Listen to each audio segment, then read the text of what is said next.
Hola amigos, ¿qué tal? Sean todos y todas bienvenidos a su espacio Precisando. Gracias por el honor de su sintonía. Hoy, domingo 29 de marzo, iniciando la Semana Mayor, Domingo de Ramos, en un pueblo creyente, un pueblo devoto.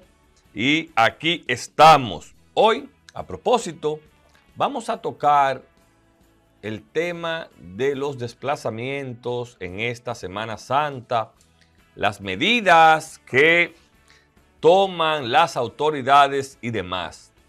También hablaremos de una amenaza a propósito de un destino turístico que es la provincia la Altagracia, Bávaro, Punta Cana y demás, hecha por el senador, pero en este caso no fue como senador, sino como presidente de CONATRA, Antonio Martes. Todo esto y una interesante conversación con el psicólogo clínico Orlando Gesualdo. Vamos a hablar de la conducta, de qué está pasando en la sociedad a propósito de todos los casos que hemos tratado. Todo esto después de la pausa.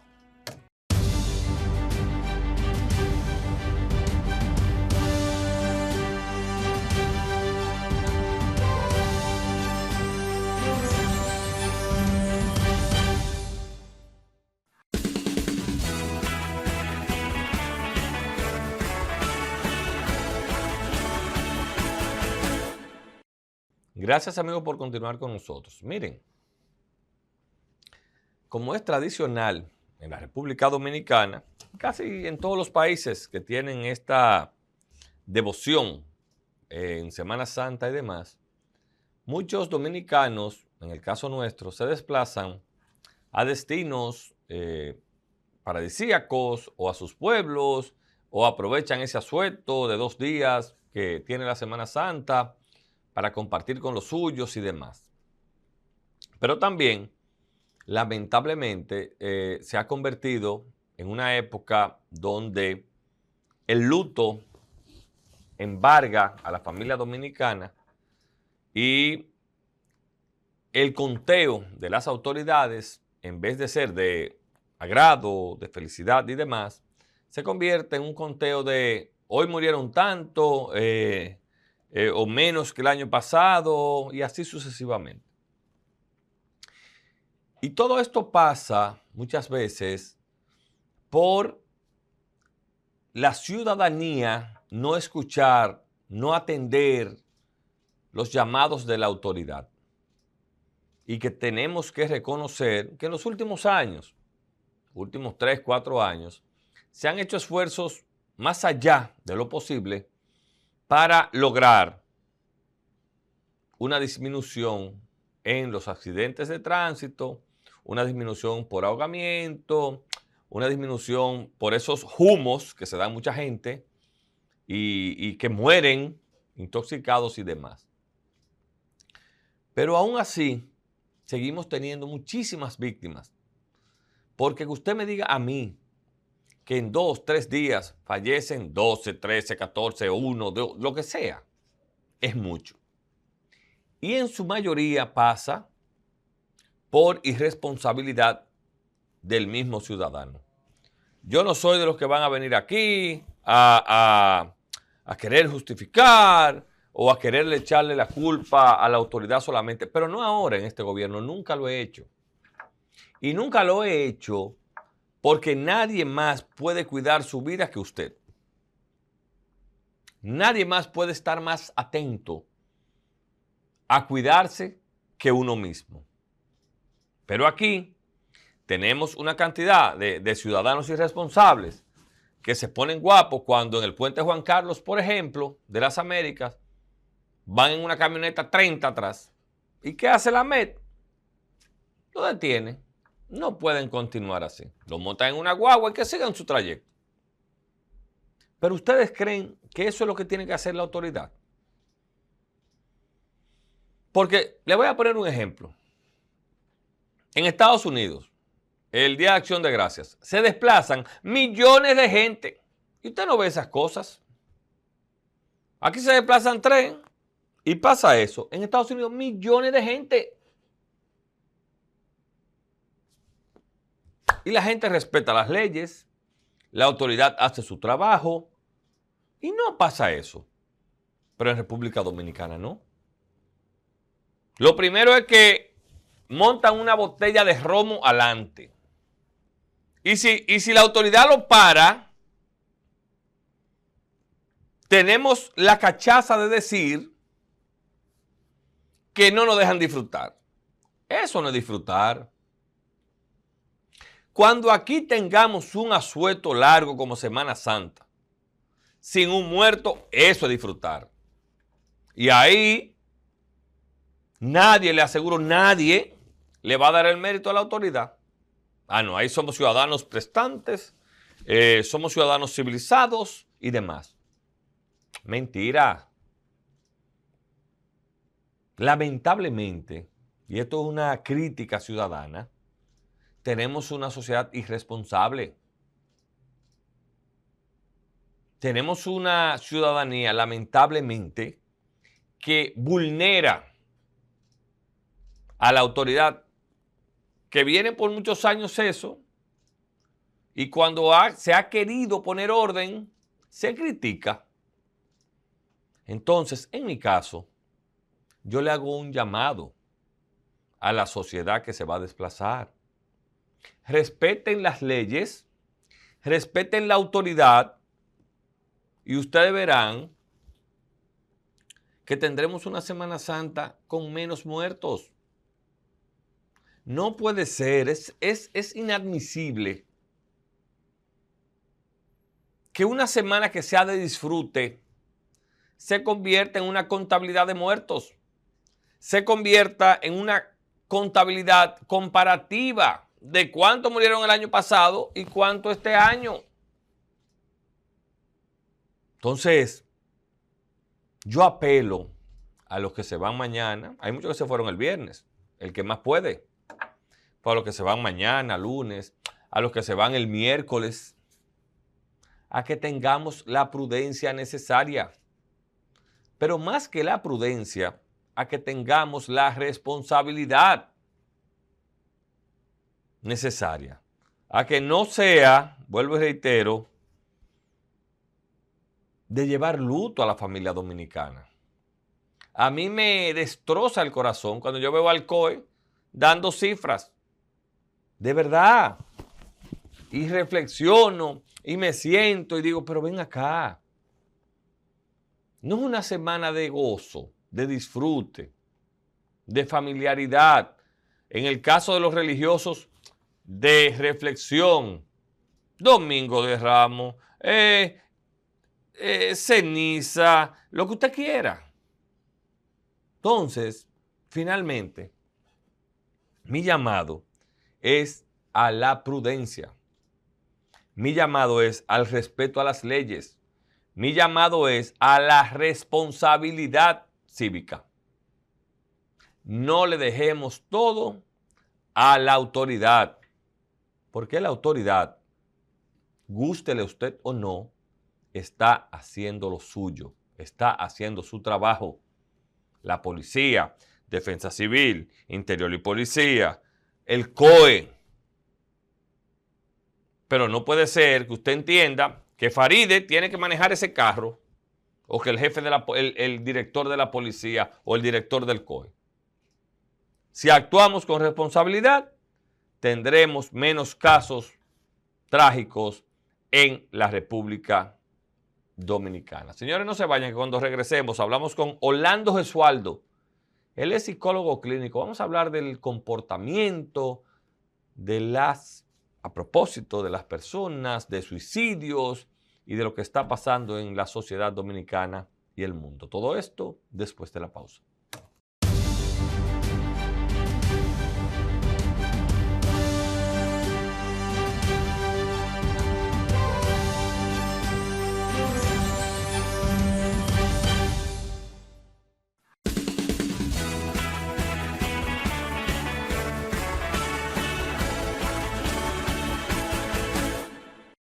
Como habíamos anunciado, nos acompaña el psicólogo clínico Orlando Gesualdo este domingo en Precisando, con quien vamos a desarrollar varios temas a raíz, ¿verdad?, de lo que él con su posición muy profesional ha desatado en la República Dominicana en torno a las enfermedades mentales. Doctor, buenas noches, bienvenido. Muchas gracias, bienvenido en Precisando. Doctor, vamos a hablar un poquito de usted, de dónde usted viene, a qué usted se dedica. Cuéntenos un poquito de su historia profesional. Mira, yo he sido siempre un académico, nunca he estado ligado a ningún asunto político ni nada. Un profesional que trabajó muchos años en la Universidad Autónoma de Santo Domingo, en la Universidad INTE, en la Universidad Adventista Dominicana, fundador de UNIBE. Okay. Yo he estado ligado al mundo académico intelectual y me he dedicado a hacer investigaciones científicas. Usted tengo entendido cuando vi su hoja de vida también que dirigió esa parte en la Universidad Autónoma de Santo Domingo. Sí, trabajé en investigación científica en el área psicológica, asesoré más de 1000 tesis.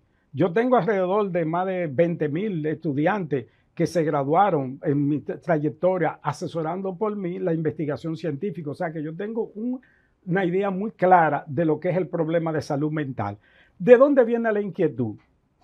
Yo tengo una clínica actualmente de salud mental que se llama Resilio Medicina Conductual y me dedico a eso. Mi vida ha sido la salud mental, tanto académica como el ejercicio. ¿Y de dónde, doctor, le nace a usted el gusanito, como dicen en buen dominicano? De decir que la República Dominicana... No, espérese, que usted se me quiere muy rápido. Usted y yo vamos a llegar a ese punto. Usted y yo vamos a llegar al punto en lo que usted ha puesto al país de cabeza, ¿verdad?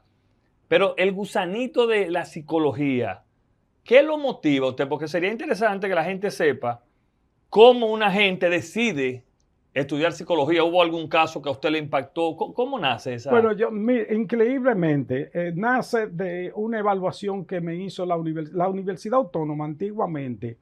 Antes de un estudiante seleccionar una carrera, te hacían una evaluación profesional. En esa evaluación... El famoso test. Sí, una evaluación profesional para saber la inclinación que tú tenías. Okay. En eso yo fui con otra idea de estudiar ingeniería química y cuando me dice el evaluador que yo tengo el perfil para ser psicólogo, yo creo en eso y entro a la carrera de psicología. Y ese mismo evaluador, al final de mi tesis, que yo gané un premio por haber hecho una investigación muy sui generis, donde utilicé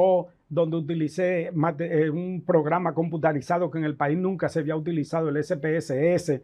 Hice un estudio que se llamó lo que tenía que ver con las escalas de la persona con estigma social, la persona estigmatizada. Okay. Hice un estudio de eso. ¿Y qué salió de ahí, doctor? Un estudio de que, por ejemplo, yo hablé, por ejemplo, del estigma que tenía la homosexualidad, que tenía la prostituta, toda la persona con defectos del carácter. Entonces, en ese estudio que se llamó por clase social, encontré que algunas clases sociales se manejan eso. Pero por eso es que usted es un hombre que siempre está en el debate. Usted dice que una prostituta, un homosexual tiene un defecto de carácter. No, está clasificado antiguamente. Se tenía en los libros de psicología categorías estigmatizadas. Okay. Entonces, y estigmatizada por defecto del carácter. Entonces, ¿qué pasa? Un libro muy famoso de un autor que se llama Irving Goffman, que ese autor escribió un libro que se llama El estigma, la identidad social. Basándome en el libro de Irving Goffman, hicimos un trabajo para ver cómo estaba ese estigma según los niveles sociales. Y se hicieron escalas de autoritarismo. ¿Y en la parte del homosexual qué salió en ese estudio? Por ejemplo, ¿qué salió? Salió que algunas clases sociales no lo estigmatizaban tanto. Por ejemplo, en la clase media y media alta. En la clase baja sí. Hay un estigma muy alto. Para que la gente sepa, en la clase alta, clase media, son más aceptados. Sí, exactamente. En la clase baja lo critican más. Qué interesante hablar con usted a propósito de lo estigmatizado que está ese tema en la sociedad completa y más en esta sociedad religiosa y demás. Eso ha ido, según ese estudio, el estigma de un homosexual, de una lesbiana, ha ido creciendo ¿o ha ido disminuyendo, doctor? Mira, el estigma ha ido, ¿cómo te voy a decir? Por la clase social ha ido disminuyendo realmente. Aunque en la clase media alta, en la clase alta y media alta se ha mantenido muy bajo el nivel de estigma. En la clase social baja no se tolera tanto todavía. Ahí, doctor, en buen dominicano que dicen el pájaro. Ahí, olvídate que el tipo ahí no es homosexual. No, ahí el individuo tiene que por eso mantiene un poco oculto, porque todavía me predomina el machismo, una serie de condiciones que la clase baja no se ha modificado. Doctor, usted tanto. como psicólogo, y mire qué interesante, porque vamos a hablar de salud mental, pero con usted se pueden abarcar varios temas. Y qué bueno que usted le dijo al público de ese estudio. Usted como psicólogo, ¿usted está de acuerdo, doctor, con los matrimonios de sexos iguales? Mírate lo siguiente, desde el punto de vista de la formación, no te voy a dar una respuesta emocional, sino una respuesta científica. Claro, un profesional. La estructura de un hombre y de una mujer genéticamente siempre serán diferentes. Okay. Siempre serán diferentes. Y tú no vas, el matrimonio, si por ejemplo, imagínate que tomemos ahora mismo la isla Saona y lo llenemos entero de pareja homosexual. En 100 años, ¿qué va a pasar? No va a haber nadie porque no se pueden reproducir. Exactamente, tú tienes la respuesta, se van a morir y ahí todos. mismo, doctor, finalmente para salir de ese tema, que es interesante, es más, yo lo voy a compelir, Laura, a que vuelva el doctor a hablar de otros temas importantes. Cuando en sociedades desarrolladas hay parejas del mismo sexo que se casan y adoptan niños o tienen niños en vientres en alquiler, ¿qué tanto puede influir esto en el desarrollo de ese niño o niña? Sí, mira, eso tiene una influencia no positiva. ¿Por qué? Porque, por ejemplo, la estructura social, eso está determinado en el mundo entero. Un hombre y una mujer. Y la reproducción y la formación de la familia. Cuando tú tratas de alterar la dinámica de lo que es la familia, ya ahí puede venir problemas. Hay hasta una película, inclusive, que se pasa, donde hay una pareja que tiene un muchacho que es homosexual. Y lo más interesante es que el hijo, que ya es un adolescente, no es homosexual. Él busca una pareja heterosexual. ¿Él entiende? Así también hay un programa donde hay una persona que tiene múltiples parejas, que tiene, por ejemplo, poligamia, que tiene 10 mujeres, 5 mujeres. Hay todo un programa. Pero ¿qué pasa? Cuando se entrevistan a los hijos de esa obligatoriamente pareja, ninguno quiere ser poligámico. Mira qué interesante. Cuando se hizo una entrevista a ellos mismos, ¿tú quieres tener una vida de poligamia? Dicen ellos, no, yo quiero tener una sola pareja. Yo quiero tener una relación normal. Los mismos hijos de una pareja poligámica. Y tú encuentras parejas homosexuales que tienen un niño que ellos dicen que no, que ellos quieren tener una relación heterosexual. Pero entonces, doctor, con este tema del bullying y demás, ¿esos niños no son víctimas o no pudieran ser unas víctimas del mismo? Cuando tú le dices, pero tú lo que tienes dos papás o dos mamás. Es posible que pueda suceder eso. Y por eso el muchacho, al ver otros patrones, en esa misma película que dan, lo más interesante es que tú ves que el adolescente tiene una novia. Ajá. Tiene una novia. O sea, y las dos parejas son los padres del muchacho. Y la poligámica, las otras quieren tener una sola pareja. ¿Por qué se da eso? Porque por la naturaleza. La naturaleza, la biología, nadie puede negar la parte biológica. La estructura orgánica, por ejemplo, yo tomo la estructura orgánica de una mujer y es totalmente diferente a la estructura orgánica de un hombre. Doctor, vamos a hablar de un tema que mucha gente cree que es particularmente de la República Dominicana, y viendo eventos que pasan en el mundo, quizás más que aquí, nos damos cuenta que no, que es el problema de salud mental que está muy arraigado en la sociedad mundial, saliendo un poco de nuestras fronteras. Primeramente, doctor, ¿qué es la salud mental? Mira, la salud mental, cuando una persona tiene salud mental, sus respuestas van acorde a lo que es la exigencia de la sociedad. Por ejemplo, fíjate un asunto. Cuando una persona tiene salud mental, fíjate que un paciente psiquiátrico que anda en la calle, se preocupa por pagar la tarjeta de crédito, pagar la luz. Él no tiene ninguna preocupación. Una persona que entra en un cuadro psicótico anula todas sus preocupaciones y la persona vive en un mundo que... ¿Por qué una persona decide? Entonces lo voy a interrumpir ahí. Entonces de ahí uno se da cuenta que dice, me voy a hacer loco. Sí, exactamente. Por ejemplo, tú coges un enfermo mental. Un enfermo mental fue una persona que no resistió las exigencias de la vida. La vida te exige que tú te cambies, que tú te pongas una camisa bonita, que te pongas un perfume, que te bañes, que vayas a trabajar, que pague la cuenta, que haga todo eso. Pero hay personas que todas esas exigencias de la vida le van creando tantos niveles de ansiedad que rompen con la realidad. Ahí le iba. ¿Cómo se llega ahí, doctor? Se rompe con la realidad cuando los niveles de estrés son tan altos que el individuo no lo aguanta y rompe con la situación de la realidad. Cuando usted me habla de niveles de estrés, muchas veces la misma sociedad te lleva el competir, el consumismo, la competencia, las falsas necesidades. Si tú tienes una mujer que lo que te dice, pero mira Juan con el reloj que tiene. Él tiene un carro todo mejor. Eso viene desde ahí. Todo eso viene por el patrón, porque la gente se crea falsas necesidades o cuasi necesidades. La cuasi necesidad no son necesidades reales en el ser humano. El ser humano quiere cambiar el carro todos los meses, todos los años. Entonces se mete en una situación de estrés que lo va enfermando. Lo que usted me está diciendo a mí es que la salud mental viene del hogar.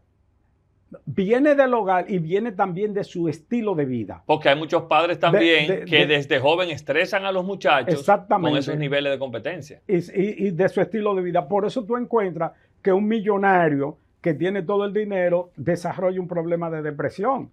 Sí. Porque fíjate lo siguiente, la depresión, por ejemplo, que es uno de los problemas más frecuentes, tú lo encuentras en gente de niveles altos en la sociedad. Yo tengo muchísimos pacientes que tienen dinero, que yo le he dicho, tú tienes dinero, pídete a Londres en un avión privado y atenderte en un hospital psiquiátrico en Londres. ¿Por qué tú vienes aquí? Bueno, porque decidí venir para acá.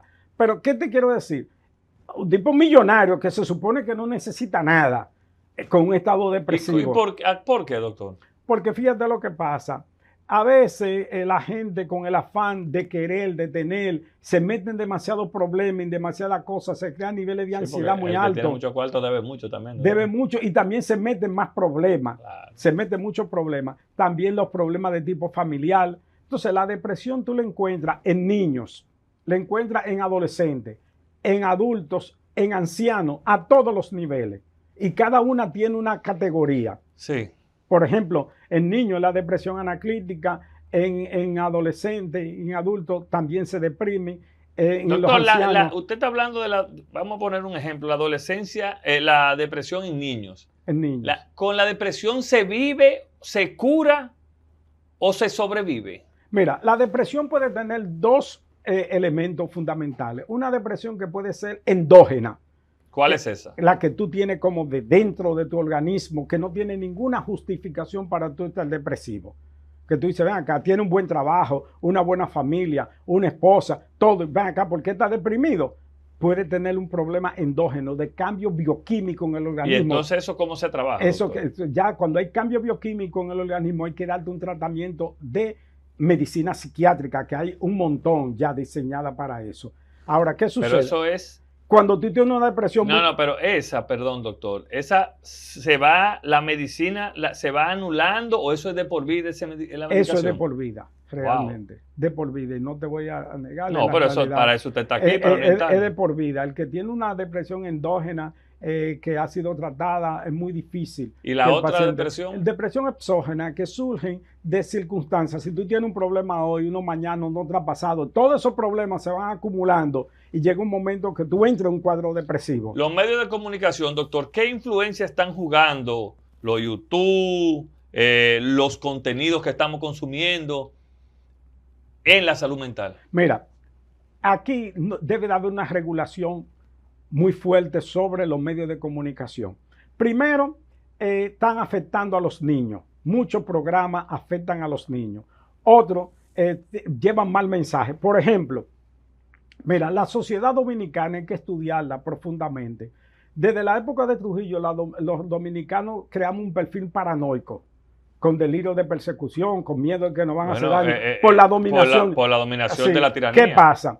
Pero después de eso, el dominicano se ha ido creando un modelo inadecuado como sociedad. Por ejemplo, el modelo dominicano de lo que es una sociedad con una conciencia mágica. Tú dices, ¿de dónde usted saca eso que es una conciencia mágica el dominicano? O ¿qué es una conciencia mágica en una sociedad? Una persona que cree que los problemas de la vida se van a solucionar de una manera fortuita, inesperada. Por ejemplo, yo me saco en la loto, y ahí es que está mi futuro. Pero por la mayoría mueren pobres los que sacan la loto. Sí, pero por eso tú encuentras que ha aumentado tan grandemente en el país y se ha fomentado el uso de la lotería. A las mujeres le dan telenovela, que el príncipe azul va a pasar por la puerta de tu casa, te va a casar con un millonario. Entonces viven en un mundo ficticio. Mujeres en telenovela y los hombres buscando cuartos a ver si se sacan la lotería y se hacen millonarios. Eso no es un país que reproduzca. Doctora, por ejemplo, en Japón es diferente. Bueno, doctor, pero el nivel de desarrollo también influye. Sí, pero la mentalidad del ser humano de trabajar y de producir, de no estar pensando que su vida va a cambiar porque va a venir una conciencia mágica. ¿Qué es lo que se ha desarrollado? Una conciencia mágica y el locus de control. ¿Tú sabes lo que es el locus de control? No, diga. El locus de control que mucha gente está teniendo es que cree que su problema, cuando tú tienes locus de control interno, los problemas, tú ves que tú puedes tener la solución, pero el que aquí ha desarrollado un loco de control externo, dice, bueno, yo voy a estar bien si gana fulano, el político que me va a buscar un trabajo. O sea, él no está desarrollando su desarrollo profesional. Está que si gana fulano, que es amigo mío y me pone en el partido, que si me saco esto, que si me ayuda. Eso se llama una sociedad con locus de control externo. Doctor, vimos un caso doloroso de un padre, una madre, lo hemos visto en los últimos meses, que asesinan a su hijo, se ahorca. ¿Cómo se llega ahí, doctor? Mira lo que pasa. Hay todo un mecanismo para uno determinar las ideas suicidas en la persona. Eso era lo que yo he estado hablando. Por eso le hago de la pregunta, ese problema. Mira lo pregunta. que pasa. Nosotros, muchas personas entran en cuadro depresivo o van dando síntomas de eso. Cuando llega a un nivel de depresión tan alto, la persona pierde su interés, inclusive empieza a tener ideas suicidas. Y no solamente él, sino para hacerle daño a los demás. Cuando yo tengo un paciente, yo le hago una sola pregunta y le digo, ven acá, ¿tú has pensado en quitarte la vida? Desde que me dice eso, yo lo tengo que internar de una vez. No lo pienso 2 veces. Es el único caso por lo que yo no tartamudeo, como dicen, para internar un paciente. Si le dicen que sí. Sí, que me dice, sí, yo he tenido la idea, vamos a hablar sinceramente, yo he pensado en quitarme la vida, que ya la vida no tiene sentido, ya ese individuo está en un estado muy peligroso. ¿Qué sucede? ¿Por qué yo he estado enfatizando que hay que tener una unidad? Mira, el 911 no tiene una unidad de emergencia psiquiátrica, no existe en el país. Por eso que yo he hablado y no hay forma de debatirme, no existe. Por ejemplo, tú me decía ayer, una persona que tenía un hogar, una jovencita de esos hogares donde ayudan a los niños, que cuando llaman al 911, el 911 dice que no lo quiere atender. Y yo le dije, pues llámame a mí, que yo te voy a ayudar y te voy a buscar una ambulancia con personal preparado para que te busque el paciente. ¿Qué pasa? Al ellos no tener medicamentos, ni tener una persona especializada para traer pacientes con trastornos mentales, esas personas que tienen problemas mentales están solas. Imagínate una persona pobre que tiene un enfermo mental que está haciendo una crisis agresiva y llama al 911 y le dice, ¿qué enfermedad tiene? No, yo no atiendo eso. Entonces, ¿qué hace la familia? ¿Y eso ha sucedido aquí? Eso diario, todos los días. Doctor, ayer, usted tapa una caja de Pandoras. Ayer, todos los días. Entonces, ¿qué pasa? La sociedad pobre está desprotegida totalmente. Doctor, ¿de dónde le sale a usted que República Dominicana es un manicomio? ¿Cómo fue que usted dijo? Abierto. ¿De dónde? Mira, porque eso se demostró. Y tú lo puedes ver ahora mismo. Tú mandas a tu periodista a la calle y tú te encuentras más 100 y pico de enfermos mentales caminando por la calle. Pero eso se ve en el mundo, doctor. No tanto, no es así. Tú vas, por ejemplo, yo estuve, por ejemplo, en Aruba y tú no encuentras un solo paciente en la calle enfermo mental, que es una isla parecida a la nuestra. No hay uno solo. ¿Qué pasa? Porque, por ejemplo, en un túnel, caminando, en el túnel de la UAS, tú encuentras uno que vive casi ahí, desnudo, caminando en el túnel y a veces cruza el medio del túnel. Es un peligro. Entonces tú lo encuentras yo te lo puedo decir en cada sitio que hay, gente que están en la Avenida Bolívar, en la Máximo Gómez, muchachos jóvenes. ¿Qué pasa? ¿De dónde viene el problema? El problema surge cuando la Organización Mundial de la Salud lanza un proyecto de convertir los hospitales psiquiátricos en centros psicosociales. Ajá. Aquí toman todo por la tangente y agarran y sueltan todos los enfermos mentales, se lo entregan a la familia. ¿Y qué sucede con la familia? La familia no lo pueden contener, no tienen los medicamentos para suministrárselo y ya desesperados lo sueltan y se le van y están en la calle. ¿Y qué usted propone, doctor? Yo he hecho propuestas concretas, no ideas de que vamos a ponerlo, como estaba diciendo en estos días uno de salud, de que vamos a abrir las camas que están ahí para situaciones de emergencia. De salud, no, doctor, el ministro de salud. No, ¿qué es lo que te quiero decir? Que hay que hacer cosas, los problemas se toman de manera seria y contundente. ¿Qué es lo que hay que hacer? Si no hay dinero, vamos a coger un préstamo del BID, 500 millones de dólares, y vamos a construir en cada provincia un centro que tenga 50... ¿Y el personal, doctor? El personal... Para eso está la MESI. ¿Cuál es la falla también? Porque es una falla por todos los lados que hay. La MESI está llamada a propiciar los profesionales que son para el desarrollo del país. No para hacer 300,000 abogados, qué sé yo, cuántos profesionales. Por ejemplo, aquí hay profesionales que han desaparecido. Por ejemplo, el trabajador social, que es importante. ¿Por qué la MESI no fomenta eso? ¿Por qué no pone un control a la sobrepoblación de ciertas profesiones? Porque no están trabajando en eso, están en política, todo el mundo. Pero a usted, profesor, por ejemplo, mira lo que hay que hacer. Hay que quitarle el S4. Es un disparate de que está... Pero eso es la ley, doctor. No, pero eso ya es anacrónico. Eso es anacrónico. En ningún país del mundo existe eso. Okay, quitar el S4. Que el presidente... ¿Sabe qué es lo que hay que hacer con el S4? Quitar eso y crear lo que se llama lo que es un permiso o una licencia profesional. Usted está abogando que quiten el S4. ¿Y los colegios médicos y los colegios de psicólogos? Sí, eso puede seguir. ¿Y por qué? Mira lo que te voy a decir, mira. Lo que hay que hacer es una licencia profesional, lo que existe en todas partes del mundo. Eso, y tú le das calidad académica al profesional. Aquí no hay control de la calidad académica. ¿Lo han llamado las autoridades, doctor, a usted? Ninguno. ¿Quién va a debatir conmigo? Yo tengo cosas contundentes. Son contundentes. Pero de propuestas, siga dando propuestas. Por ejemplo, mira, en el ámbito profesional, ¿qué hacen muchos países de Europa? Que las materias puntuales tienen examen estatales y tienen licencia médica. Eso de C4 no existe. Doctor, un término denigrante, que a mí no me gusta usarlo, pero es muy popular. Yo quiero saber de dónde sale usted como científico. La palabra loco, ¿de dónde sale? Mira lo que pasa. Aunque ya es un término denigrante, viene todo, inclusive lo asocian a la luna, de que cuando la luna está nueva, los locos están mal. Pero ¿de dónde sale esa palabra? La palabra loco es una palabra que se ha utilizado antiguamente y no era desacreditada. Ahora hospital psiquiátrico lo consideran que es algo desacreditado. Los locos están en los hospitales psiquiátricos y se trataba el tema.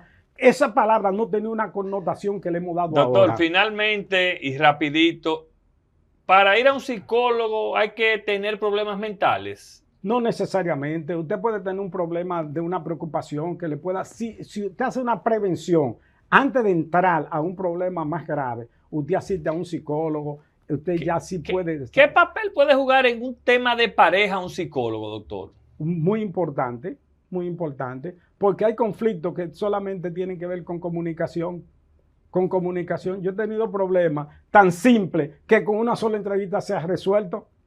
Porque hay un problema a veces que en una pareja no hay una comunicación adecuada y con un psicólogo, terapeuta de familia, pueden entrar a esa dinámica de poder hablar, conversar y resolver. Doctor, usted está compelido a volver. La verdad que esta conversación... Pero no hemos dicho nada del problema de la... No. No, porque fíjate, el problema puntual... Finalmente, dígame. Finalmente es que el problema psicosocial, los enfermos mentales están en la calle. Ajá. Es una realidad que nadie puede obviar. Que deben de haber un programa de crear centros hospitalarios en cada provincia. Provincial. ¿Y no mejor regionales, doctor? No, porque las provincias son tan grandes que que la inversión en salud mental no es tan costosa. Por eso ellos pueden tener controlados los enfermos mentales por provincia y además el 911 debería, que eso sí lo pueden hacer, especializar unidades para recoger los enfermos mentales que andan en la calle. Eso lo pueden hacer ahora mismo. Usted tiene que volver porque usted tiene mucha tela por donde cortar. O sea, lo que yo estoy diciendo no es nada de que del otro mundo, ni que cambien el país. Que simplemente tomen política seria para resolver el problema. Muchas gracias, doctor Orlando Gesualdo. Gracias, doctor, por acompañarnos este domingo en Precisando. Ustedes no se vayan, ya volvemos con la parte complementaria.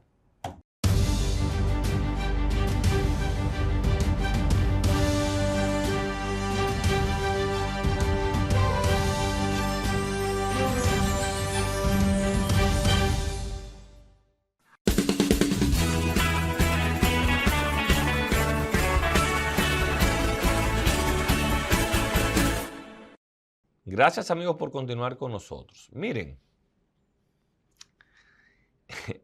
la verdad, y yo tengo que admitir que le tengo respeto, cariño y admiración en la forma en que se ha superado al senador de Santiago Rodríguez, Antonio Martes. Tengo que reconocerlo. Soy débil con él porque somos amigos.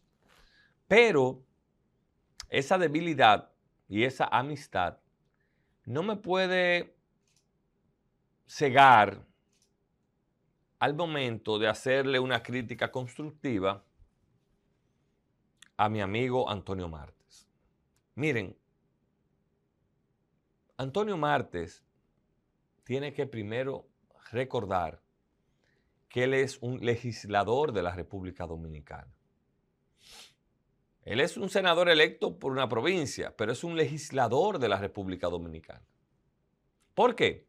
Porque su papel no se sustrae solamente a su provincia. Ya cuando él va a aprobar una ley, tiene carácter nacional. O una resolución, lo que usted quiera. Y me dio mucha pena ver al sindicalista Antonio Martes amenazar, amedrentar y, si se quiere, poner contra la pared a la autoridad. Y digo esto a raíz de unas declaraciones de Antonio Martes que decía que si el Intran, oigan bien, el órgano regulador del transporte y la ruta en la República Dominicana, aprueba una ruta nueva a Caribe Tours hacia el este, eso será una guerra más grande que la de Irán. Y qué pena me da eso. Me da pena porque si hay una persona que ha sido beneficiada aquí del libre tránsito, de la dejadez del Estado, de muchísimas cosas, no voy a decir que es Conatra, retiro lo de persona, una entidad, Antonio Martes, retiro lo de persona, una entidad es Conatra. O se nos olvida que Conatra dijo y se quedó con una parte del 9, una parte pública. Entonces, ¿cómo va a ser que el señor Antonio Martes amenace a la autoridad y diga que eso no se puede? Pero estamos volviéndonos locos. Antonio Martes sabe, porque él no es bruto, él sabe lo que significa para el turismo en la República Dominicana una confrontación entre sindicatos. O hay que recordar por qué fracasó en su momento el turismo en Puerto Plata. Por una confrontación entre taxistas, que hubo hasta muertos. Pero hay que recordar que David Collado ahora, hace poco, tuvo que meterse para resolver algo entre Ubers y Taxi de Bávaro. ¿Y quiénes son estos choferes? ¿Quiénes son estos sindicalistas? ¿Dueños del país? No lo son. A ellos les gustó el mote que una vez le puso el periódico El Nacional, los dueños del país, y se creyeron eso. Pero no, mi estimado Antonio, usted no es dueño de este país. Usted no tiene calidad para retar a la autoridad competente, que incluso usted es incoherente en ese caso. Usted dice, vamos a respetar la decisión de la autoridad por la autoridad Intran. Y yo espero que Milton Morrison y el Intran actúen acorde a la ley. O se nos olvida que aquí los sindicatos se creen que ellos son dueños de la ruta. Las rutas son del Estado Dominicano. Y la incorporación de Caribe Tour al este va a abaratar los costos. Va a traer una serie de beneficios al usuario. Que Han vendido su vaca, han vendido todo para tener guagua. Eso es inversión. Y ojo, yo no conozco a los dueños de Caribe Tour. Aquí no hay un anuncio de Caribe Tour. Pero me obliga a mí, como usuario, a defender. Oh, pero ven acá. Antonio Marte, Juan Uvieres, el difunto, ¿cómo que se llama? Que murió. Las rutas son de ellos. Y los gobiernos le tienen miedo. ¿Y por qué hay que tenerle miedo? Entonces yo exhorto a que este gobierno del presidente Luis Abinader, que ha actuado con responsabilidad en la mayoría de los casos, no se le meta la cola entre las patas por tenerle miedo a uno de los que se hacen llamar dueños del país. O usted es sindicalista o usted es legislador. Punto. Eso es lo que yo creo. Porque usted está llamando a violar la ley, pero usted quiere que se respeten muchísimas leyes. O usted propone muchísimas leyes. Entonces yo no estoy de acuerdo. Aquí hay que actuar con un sentido de la racionalidad. Y ese mote de los dueños del país, no se lo crea mi estimado Antonio Martes. Y si usted quiere atentar contra el turismo, contra el desarrollo, contra la economía de la República Dominicana, opóngase a una decisión de una entidad como el Intran, por ejemplo. Entonces, no es verdad que usted está por encima de la ley. Aquí nadie le tiene miedo a hombre. Las leyes se cumplen y usted tiene que respetarla. Y si Caribe Tour acudió al órgano responsable y este se lo otorga, usted no tiene derecho a atentar contra la vida de nadie. Porque recordemos, señor Marte, que aquí hasta muertos han habido en ese tipo de confrontaciones. De manera que quería opinar y fijar mi posición en torno a esa aberración de amenaza que usted le hace a la autoridad. Señores, no se vayan, ya volvemos con nuestro resumen de noticias.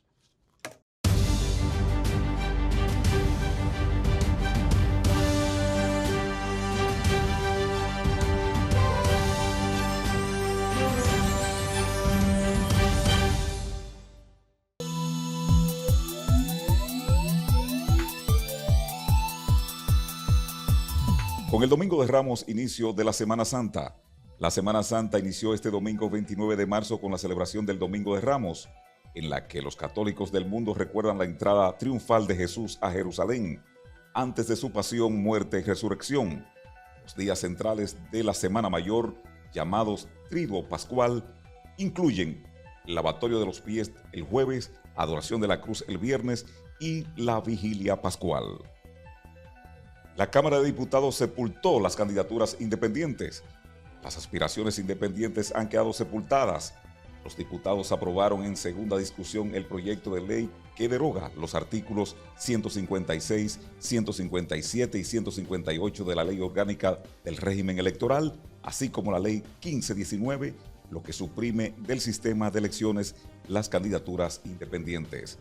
Sin embargo, aún quedan dos pasos que podrían resucitar los sueños de algunos profesionales que desean lanzarse al ruedo político.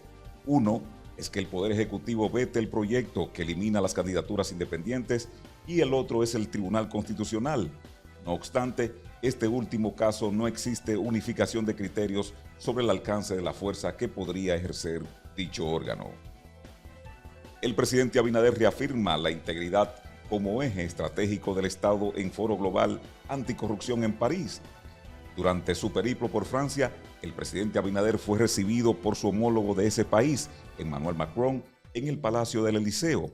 El mandatario francés expresó que desde hace 20 años Francia es el socio preferente de la República Dominicana en el ámbito de las infraestructuras y del transporte urbano.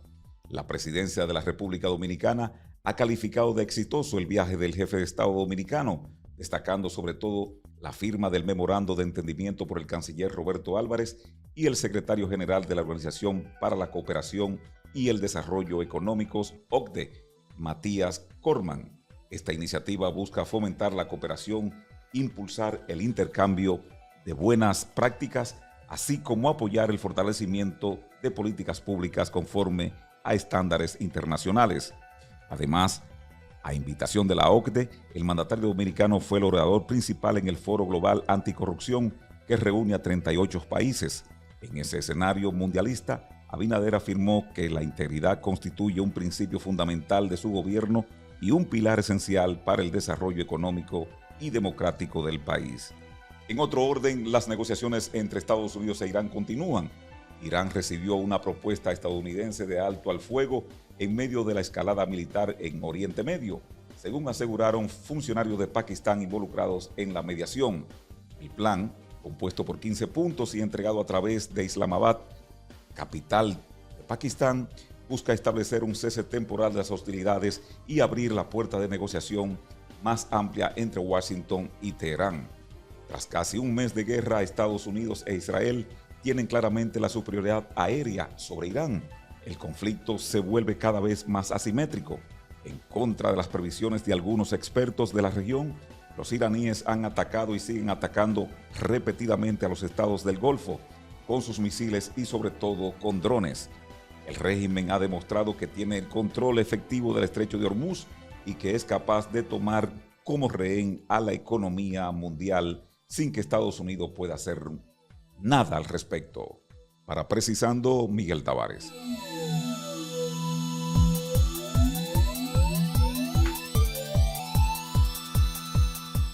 Gracias, como de costumbre, por ese importante resumen de noticias nacionales e internacionales. Señores, no tenemos tiempo para más este domingo en Precisando. Recuerden que el que no nos vio completo puede vernos mañana a las 6 de la mañana en el canal 2 de Megavisión. Feliz fin de semana, nos encontramos el próximo domingo.